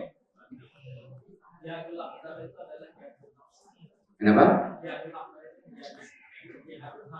Oke, iya. Ya. Terima kasih. Bismillahirrahmanirrahim. Yang pertama tadi tentang, saya coba surat yang itu dulu, surat Ali Imran ayat 14. Kenapa disebutkan nisa, tidak disebutkan rijal? Dan di situ sebenarnya tidak disebutkan kata fitnah ya. Yang disebutkan itu syahwat. Tapi memang ada kaitannya dengan fitnah. Laki-laki itu bukan fitnah bagi perempuan, dia fitnah bagi alam semesta. Itu laki-laki. Bagi perempuan itu terhadap laki-laki ya nggak terlalu ribet lah gitu ya. Tapi laki-laki itu sangat lemah terhadap wanita. Jadi problemnya bukan di wanita tapi di laki-laki, maka disebut An-Nisa. Makanya nggak ada surat Ar-Rijal, ada surat An-Nisa. Problem itu lebih banyak di laki-laki daripada di perempuan. Laki-laki itu tidak mampu tenang kalau nggak ada perempuan. Makanya litas kunu ilaiha. Pernikahan itu untuk menenangkan laki-laki, bukan menenangkan perempuan. Dia hanya menyenangkan perempuan, bukan menenangkan. Laki-laki kalau nggak nikah nggak tenang.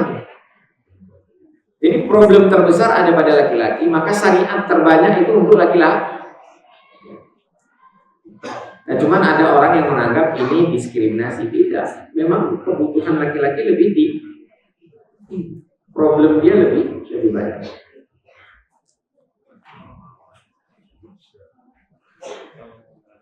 Tapi kata-kata laki-laki sudah tercantum di dalam kata al-banin. Itu menurut salah seorang ahli bahasa, Syekh Fadil As-Samawa'i, Saleh Fadil As-Samawa'i.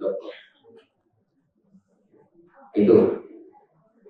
Terus tadi apa Bu ya yang pertama saya agak lupa. Coba dulunya aja. Oh, ibadah sosial. Sekarang gini, ibadah itu. Jadi ini contohnya gini aja, contohnya. Mudah-mudahan ini menjawab. Ibnu Abbas, entah Ibnu Umar saya lupa, antara dua. Kalau nggak Ibnu Abbas, Ibnu Umar. Itu lagi iktikaf, tiba-tiba keluar. Karena ada orang yang butuh sama dia. Iktikaf itu ibadah personal. Bantuin orang yang sedang kesulitan, ibadah sosial. Zakat itu sosial. Nah, dia tinggalkan yang personal karena yang sosial. Kita boleh menunda sholat karena ada urusan sosial yang penting. Jadi selama itu mendesak, ya boleh aja, tidak ada masalah. Makanya saya bilang jangan ditunda-tunda ketika putus. Saya lagi iktikaf, padahal tetangganya lagi butuh bantuan. Udah hamil, udah pecah ketuban, nggak ada kendaraan. Kita yang punya kendaraan bisa bantu. Ya berhenti iktikafnya, bantu. Jadi nilai ibadah itu dia dilihat momentumnya. Itu kenapa ada momentum Ramadan yang beda dengan di luar Ramadan. Nanti ada momentum bencana. Membantu orang ketika bencana pasti otomatis lebih besar pahalanya. Karena lebih mendesak kebutuhan. Itu antara ibadah Kemudian ibu-ibu yang nggak bisa nahan marah, bapak-bapak juga nggak bisa nahan marah, sama aja. Tapi gini, kita perlu pahami kenapa terjadi marah. Terjadi marah itu karena kita ingin orang seperti yang kita inginkan. Padahal kita tidak punya kemampuan mengendalikan, nggak ada. Kita kan cuma bisa mengendalikan diri kita sendiri. Kita harus fokus berusaha seperti yang diinginkan Allah. Jangan orang seperti yang kita inginkan. Itu cenderung membuat kita kecewa, jengkel, kesal, kemudian marah-marah. Nah, itu yang butuh latihan. Makanya bulan Ramadan itu kan latihannya orientasi terhadap Allah ditingkatkan. Ya sudah, fokus saja untuk orientasi pada Allah. Bagaimana kalau suami kita berbuat sesuatu yang tidak menyenangkan? Ya, itu kan masalah si suami, bukan masalah kita. Termasuk kalau anak nggak mau puasa, apa yang kita lakukan? Marah-marah, maksa dia puasa, nggak guna. Orang kalau melakukan sesuatu karena terpaksa, nggak ada pahalanya. Kita cuma menasihati saja. Kita nggak tahu kapan dia nanti. Dan jangan merasa bersalah, jangan merasa dosa, jangan merasa gengsi. Jadi kalau anak kita kapan kita disebut berhasil mendidik? Ketika kita sudah menyampaikan kebaikan secara intens. Dia mau ikut nggak mau ikut itu urusan dia. Karena Nabi Nuh pun anaknya. Karena anak ini kan manusia tersendiri, punya akal, punya otak, punya organ. Nggak bisa kita yang kendalikan, dia kendalikan sendiri. Jangan ada gengsi ketika mendidik. Jangan ada keinginan orang harus seperti yang kita inginkan. Itulah pemicu marah. Kita berusaha saja supaya kita seperti yang Allah inginkan. Jangan juga Allah seperti yang kita inginkan. Itu setan namanya, iblis. Iblis itu otaknya Tuhan seperti yang dia inginkan. Jangan manusia jadi khalifah, aku lebih tinggi. Tuhan mau didikte sama dia. Nah begitu juga suami jangan mendikte istri. Istri jangan mendikte, tapi memimpin saja kalau laki-laki, bukan mendikte. Kalau dia nggak mau ya udah urusan dia. Rasul aja nggak dikasih izin mendikte kok. Musaikirin tidak boleh. Fadzakir fa innama anta mudzakir lasta alaihim bimusaikir. Dalam ayat lain, apa anta tukrihun nasa hatta yakunu mu'min. Kasih peringatan karena engkau hanya memberi peringatan, tidak ada punya hak untuk mendikte, musaikir. Kemudian apa anta tukrihun nasa hatta yakunu mu'min. Apakah kau memaksa orang supaya beriman wahai Muhammad? Nabi aja nggak dikasih izin untuk itu. Cuma kenapa kita jadi jengkel? Karena kita gengsi kalau anak kita, kalau suami kita. Atau kita ingin dia seperti yang kita inginkan, ingin uang belanjanya ini. Ya, tapi kita bisa menyampaikannya dengan cara yang baik. Uang belanjanya kurang di penghasilan Abi cuma segitu.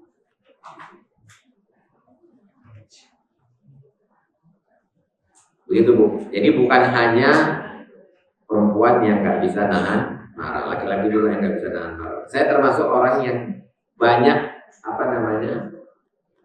angry point saya banyak. Jadi saya harus belajar apa yang membuat saya marah, itu saya harus belajar.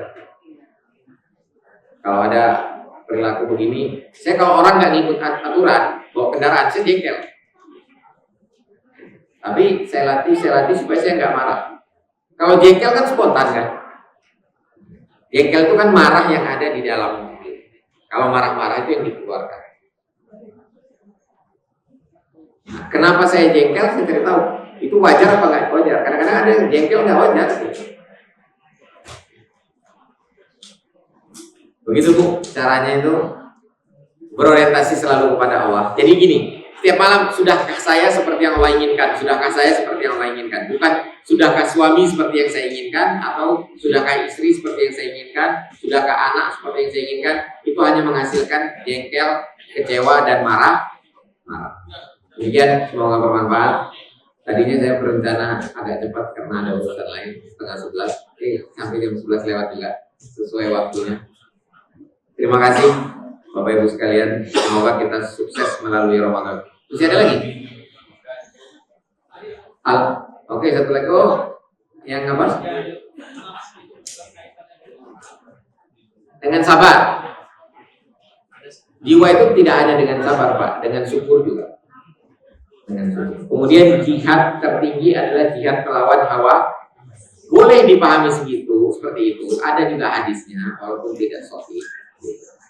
Tetapi ingat, kalau kita tidak mau jihad, tidak ada wujud konkretnya membela Palestina misalnya, itu jihad melawan hawa nafsunya palsu. Tidak siap untuk berkorban jiwa raga, berarti jiwa melawan hawa nafsunya palsu. Dalam bahasa Arab, jihad melawan hawa nafsu itu disebut mujahadah. Artinya kita memaksa diri kita untuk sholat, tapi kita nggak boleh memaksa orang lain untuk sholat, menganjurkan saja.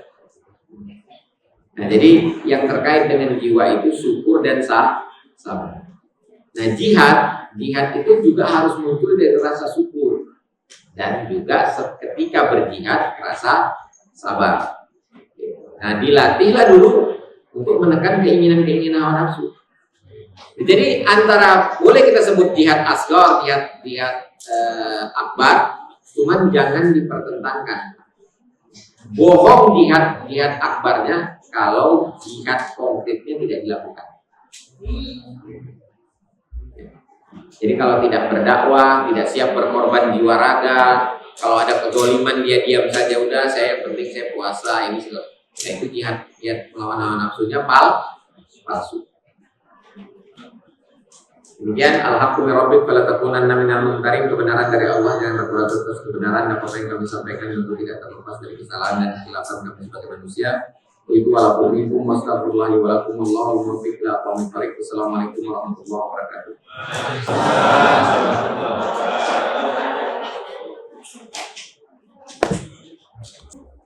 Terima kasih kepada Ustaz Feroz telah memberikan materi kepada ini.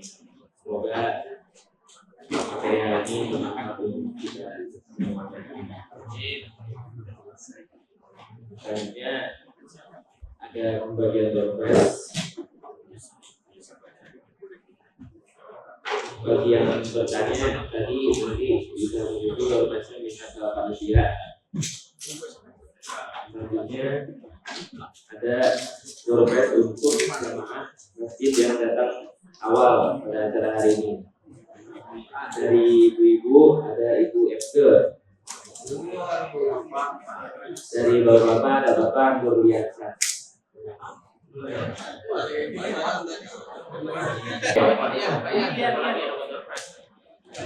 Pak Nurliansyah.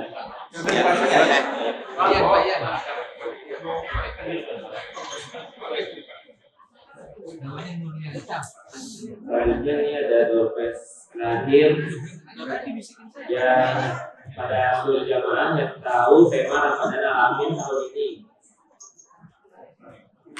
Ada yang tahu nggak Bapak Ibu tema Ramadan Alamin tahun ini? Tema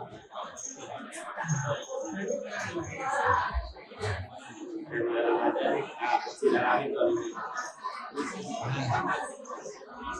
Jika nanti dompet sudah dikembalikan oleh Bapak Ibu. Selanjutnya ada acara santunan yang akan dilakukan oleh tim Muklis. Amin. Pada Pak Tarmuji dipersilakan.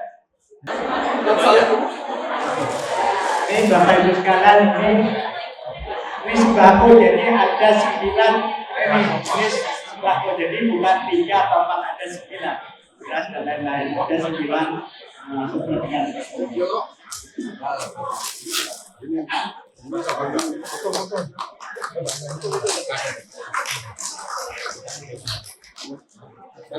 Oke, terima kasih kepada Pak Tarmuji telah memberikan santunan dari Muklis Masjid Alamin.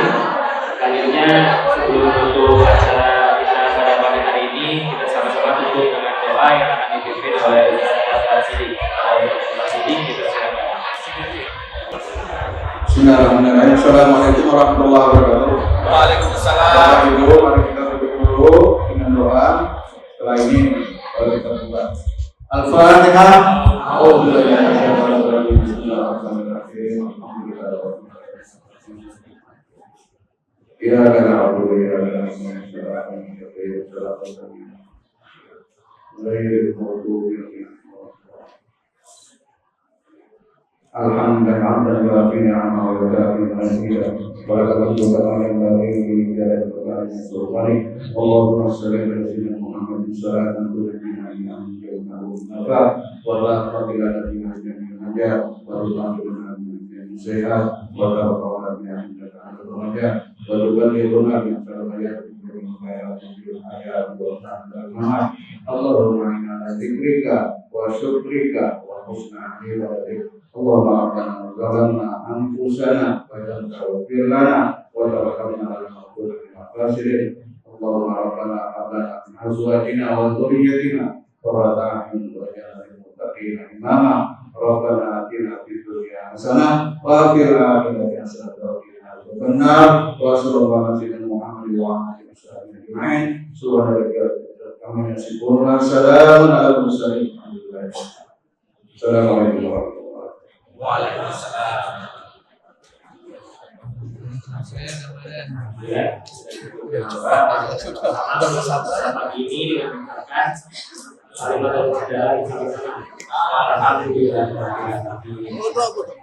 Ini dikatakan alhamdulillah. Salam-salaman, Pak. Hah? Selanjutnya kita akan salam-salaman antara jemaah berdoa itu. Sallallahu alaihi wasallam.